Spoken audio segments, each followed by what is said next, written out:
أعوذ بالله من الشيطان الرجيم.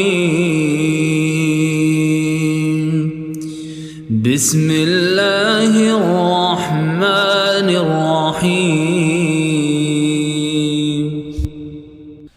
هو الذي ينزل على عبده آيات بينات ليخرجكم من الظلمات إلى النور وإن الله بكم لرءوف رحيم.